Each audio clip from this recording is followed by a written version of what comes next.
வணக்கம் Vasudevan cool king echo recycling solution Tiruppur. இந்த plastic bed பாட்டில் shuttering இது என்ன தொழில்? இந்த தொழிலை செஞ்சா என்ன கிடைக்கும்? இந்த தொழிலை எப்படி செய்யணும்?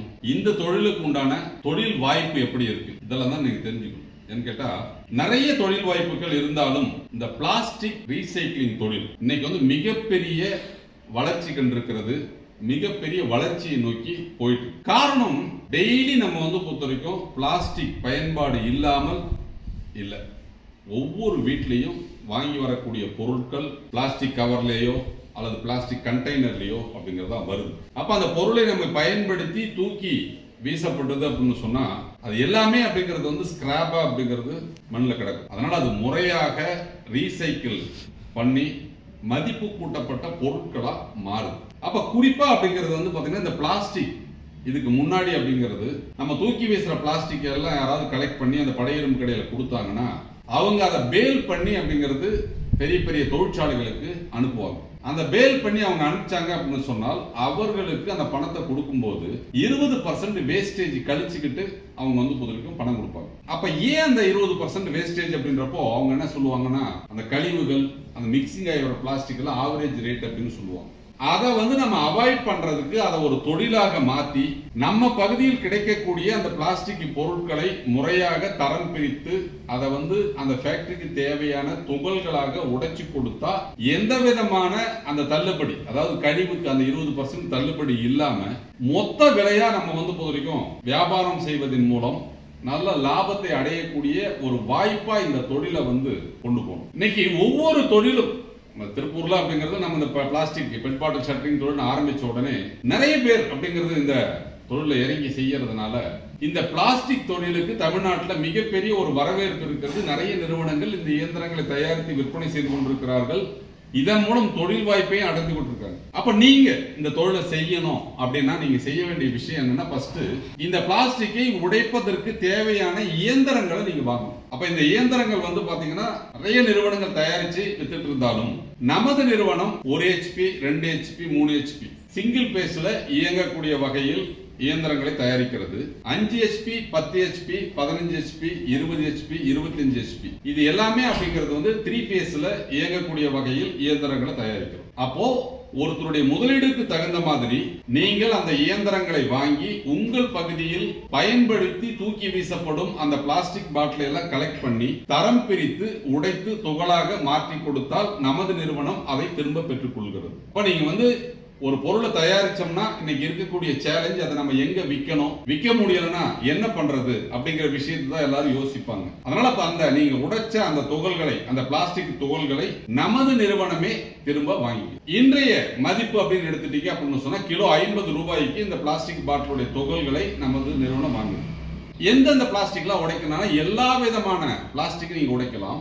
அந்தந்த தரத்திற்கு தகுந்த மாதிரி அன்னைக்கு என்ன மார்க்கெட் விலை இருக்கிறதோ அந்த விலையில நமது நிறுவனம் அதை பெற்றுக்கொள்ளும். அப்போ இந்த பிளாஸ்டிக்கை நீங்க வாங்கி உடைச்சு துகளா மாத்தி கொடுத்தால் என்ன லாபம் கிடைக்கும் என்ற ஒரு தொழில் செய்யறாங்க அப்படின்னு சொன்னா எல்லாத்துக்கும் என்ன குறைந்தபட்ச லாபம் கிடைக்கும் அப்படிங்கறது தான் யோசிக்கும். இந்த தொழில்ல நீங்க செய்யக்கூடிய முதலீடு தகுந்த அளவுக்கு ப்ரொடக்ஷன் வரும். ஒரு கிலோவிற்கு 8 முதல் 12 ரூபாய் வரைக்கும் லாபம் கிடைக்கும். அதாவது டன்னுக்கு 8000 முதல் 12000 வரை லாபம் கிடைப்பதற்கு உண்டான ஒரு வாய்ப்பு உள்ள தொழில். அப்போ ஒரு தொழிலை ஈடுபாட்டோடு நீங்க எந்த அளவிற்கு நீங்க செய்யறீங்களோ, எந்த அளவிற்கு நீங்க ப்ரொடக்ஷன் எடுக்கிறீங்களோ அந்த அளவிற்கு லாபம் இருக்கும். இன்னைக்கு தமிழ்நாட்டில் பல்வேறு நிறுவனங்கள் இயந்திரங்களை கொடுத்து பைபேக் எடுக்கிறோம் அப்படிங்கிற விஷயத்த சொல்லி அவங்க பைபேக் எடுத்தாலும் அதுல 15% கழிவு கழிச்சுக்கிட்டு அதுக்கு மீதி பணம் கொடுக்கறாங்க அப்படிங்கிற மாதிரி தகவல் இருக்கு. ஆனால் நமது நிறுவனம் நீங்க 100 கிலோ கொடுத்தீங்கன்னா அந்த 100 கிலோவிற்கும் உண்டான தொகையை நம்ம கொடுக்கிறோம். ஏன்னா மற்ற நிறுவனங்கள் பைபேக் எடுக்கிறவங்க எல்லாருமே நீங்க 100 கிலோ கொடுத்தீங்கன்னா 15 கிலோ கழிச்சுக்கிட்டு 85 கிலோவுக்கு தான் அவங்க பணம் கொடுப்பாங்க. ஆனால் நமது நிறுவனம் நீங்க 100 கிலோ உடைச்சு கொடுத்தா 100 கிலோவுக்கு உண்டான பணத்தையும் நீங்க வாங்கிக்கலாம். அது போலவே அப்படிங்கிறது சந்தை மதிப்புல அன்னைக்கு விலை என்ன இருக்குதோ அந்த விலைக்கு நீங்க கிடைக்கும். எல்லா விதமான பிளாஸ்டிக்கும் நமது நிறுவனம் வாங்கும். அதாவது UPVC, CPVC, PVC, HDPE, PET எல்டி எல்லாமே நம்ம வந்து பொறுத்த வரைக்கும் வாங்குவோம். தனித்தனி ரகமாக நீங்க பிரிச்சு உடைச்சு கொடுத்தா நமது நிறுவனம் அதை பெற்றுக்கொள்ளும். அப்ப நமது நிறுவனம் நம்ம கொடுக்கிற இயந்திரங்கள்ல தயாரிக்கக்கூடிய பிளாஸ்டிக் மட்டும் தான் வாங்குறோமா அப்படின்னா இல்ல. மற்ற நிறுவனங்களிடமிருந்து நீங்கள் இயந்திரத்தை வாங்கி உடைச்சு கொடுத்துக்கிறீங்கனாலும் நம்ம வாங்கிக்கலாம். ஆனா அதுக்கு முன்னாடி நீங்க அந்த சாம்பிளை எங்களுக்கு அனுப்பணும். எங்கள் நிறுவனத்திற்கு என்ன தரத்தில் கேட்கிறோமோ அந்த தரத்துல நீங்க உடைச்சு கொடுக்கலாம். இயந்திரங்களை நீங்கள் எங்கு வேண்டாலும் வாங்கி இருக்கலாம். நீங்கள் உடைத்த பிளாஸ்டிக் பொருட்களை நாங்கள் வாங்கிக் கொள்கிறோம். அப்ப நீங்க வந்து எங்க தரம் என்ன எங்களுக்கு வேணும் அப்படிங்கிற விஷயத்த சொல்றோம். அது போல தரம் பிரித்து நீங்க அந்த இயந்திரத்தை பயன்படுத்தி உடைச்சு கொடுத்தீங்க அப்படின்னு சொன்னால் நமது நிறுவனம் இதை வாங்கிக் கொள்ளும். அப்ப வந்து எங்க கிட்ட தான் நீங்க இயந்திரத்தை வாங்கணும், எங்க கிட்ட தான் நீங்க வந்து பொறுத்த வரைக்கும் இந்த பிளாஸ்டிக் விற்கணுங்கிற அவசியம் இல்லை. எங்களிடமும் நீங்க இயந்திரத்தை வாங்கலாம்.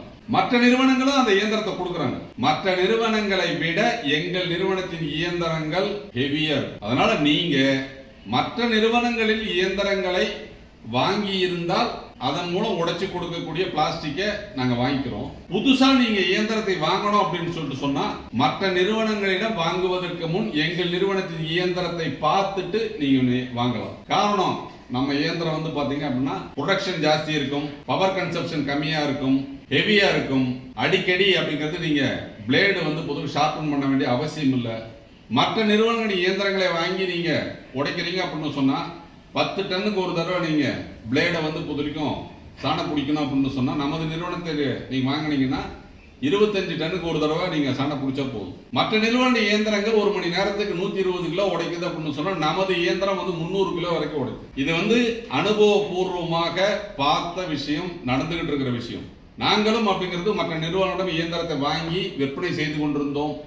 நடைமுறையில் அவர்களுடைய இயந்திரனுடைய செயல்பாடுகள் சரியில்லாத காரணத்தினால் தரம் உயர்த்தப்பட்ட ஹெவியான இயந்திரங்களை தயாரித்து இப்ப விற்பனை செய்யறோம். ஏன்னு கேட்டா இந்த ஸ்கிராப் பிசினஸ் இருக்கக்கூடிய விஷயம் என்னன்னா மிஷினோட ப்ரொடக்டிவிட்டி நல்லா இருந்தா மட்டும்தான் உங்களுக்கு லாபம் வந்து அதிகமா கிடைக்கும். அதனால ஏதோ ஒரு மிஷினை வாங்கணும், அதன் மூலம் நம்ம வந்து இந்த தொழில் செஞ்செல்லாம் நம்பி நீங்க இயந்திரத்தை வாங்கினீங்க அப்படின்னு சொன்னால் ஆரம்பத்தில் அந்த ப்ரொடக்ஷன் வந்து பாத்தீங்கன்னா 100 கிலோ வருதுன்னா 2 நாள் 3 நாள்லயே அது 50 கிலோ 60 கிலோ ஆயிரும். பிளேடு கொஞ்சம் மழுங்குச்சு அப்படின்னு சொல்லிட்டு சொன்னால் உங்களுக்கு ப்ரொடக்ஷன் கம்மியா இருக்கும். இதற்கு காரணம் என்ன அப்படின்னு கேட்டா மற்ற நிறுவனங்கள் அப்படிங்கிறது மிஷினை ஹெவியா தயாரிக்கல. நானும் அவர்களிடம் இருந்து இயந்திரங்களை வாங்கி விற்பனை செய்தேன். அதன் மூலம் அப்படிங்கிறது வாடிக்கையாளர்களுக்கு ப்ரொடக்ஷன் கரெக்டா வரல. இப்போ நம்ம வந்து பொறுத்த வரைக்கும் ஹெவியான இயந்திரங்களை தயாரிச்சு கொடுக்க ஆரம்பிச்சதுக்கு அப்புறம் தான் ப்ரொடக்ஷன் ஜாஸ்தி வருது. அப்போ நீங்க ஒரு மணி நேரத்திற்கு 125 கிலோ உடைக்க வேண்டிய இயந்திரம் வெறும் 50 கிலோ உடைக்குது. 125 கிலோ அவங்க 15 HP மிஷின் வந்து அவங்களுக்கு 125 கிலோ தான் உடைக்குது. ஆனா நமது 15 HP மிஷின் அப்படிங்கிறது 250 இருந்து 300 கிலோ பர் அவர் வந்து உடைக்குது. அப்ப அப்படியே டபுள் த ப்ரொடக்ஷன். அந்த அளவிற்கு அப்படிங்கிறது தரம் உயர்த்தப்பட்ட இயந்திரங்களை தயாரித்து விற்பனை செய்வதால் நீங்க நம்ம கிட்ட இயந்திரத்தை வாங்கி நீங்க ப்ரொடக்ஷன் எடுத்தால் உங்களுக்கு ப்ரொடக்ஷன் ஜாஸ்தி வரும். வெளியில நீங்க இயந்திரத்தை வாங்கிட்டீங்க, வேற வழி இல்லை, அவங்க பைபேக் எடுக்கல அப்படின்னு சொன்னாலும் நீங்கள் கவலைப்பட வேண்டியதில்லை. நீங்க அந்த துகள்களை எங்களிடம் நீங்கள் விற்பனை செய்யலாம். நீங்க உங்ககிட்ட சாம்பிள் இருந்ததுன்னா நேர்ல கொண்டு வாங்க, பார்த்துட்டு அன்றைய சந்தை மதிப்பில் நாங்க எடுத்துக்கிறோம். அதனால இயந்திரங்களை எங்கு வாங்கி இருந்தாலும் கவலை இல்லை. எந்த பிளாஸ்டிக்கா இருந்தாலும் நமது cool king echo recycling solutions வாங்கிக் கொள்ளும். தமிழகத்தினுடைய அனைத்து பகுதிகளில் இருந்தும் பிளாஸ்டிக் உடைத்து கொடுத்தால் வாங்கிக் கொள்கிறோம். 1 டன்னுக்கு மேல இருந்தா இலவச டெலிவரியில எடுத்துக்குவோம்.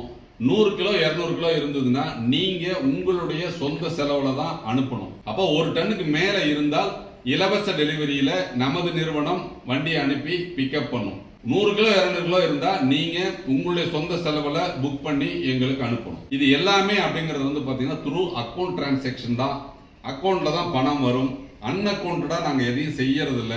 அதனால ஜிஎஸ்டியோட நீங்க விற்பனை செய்தால் அதை வாங்கிக் கொள்ள எங்கள் நிறுவனம் தயாராக இருக்கிறது. Cool king echo recycling solutions சமுதாய நோக்கத்துடன் பிளாஸ்டிக் கழிவுகளை மேலாண்மை செய்யும் திட்டங்களை வகுப்பது மட்டுமல்லாமல் கழிவு மேலாண்மையில் மிகப்பெரிய ஒரு மாற்றத்தை கொண்டு வந்து எதிர்காலத்தில் இளைஞர்கள் இந்த கழிவு மேலாண்மை மூலம் ஒரு நல்ல லாபத்தை பெறக்கூடிய தொழில் வாய்ப்பை அறிமுகப்படுத்தி கடந்த 4 ஆண்டுகளாக சிறப்பாக தமிழகத்தில் இந்த பிளாஸ்டிக் ரீசைக்ளிங் சொல்யூஷன் நடத்திட்டு இருக்கோம். அதனால நீங்க ஒரு தொழிலை தேர்ந்தெடுக்கணும், குறைந்த முதலீட்டில் அதிக லாபம் தரக்கூடிய ரிஸ்க் இல்லாத ஒரு தொழிலை தேர்ந்தெடுக்கணும் அப்படின்னு சொன்னால் பிளாஸ்டிக் பெட் பாட்டில் ஷட்டரிங் தொழில இணைஞ்சிக்குங்க. உங்களுக்கான வாய்ப்பை நாங்கள் உருவாக்கி இருக்கிறோம். எங்களோடு இணைந்து நீங்களும் சுய தொழில் செய்யுங்கள். நன்றி, வணக்கம்.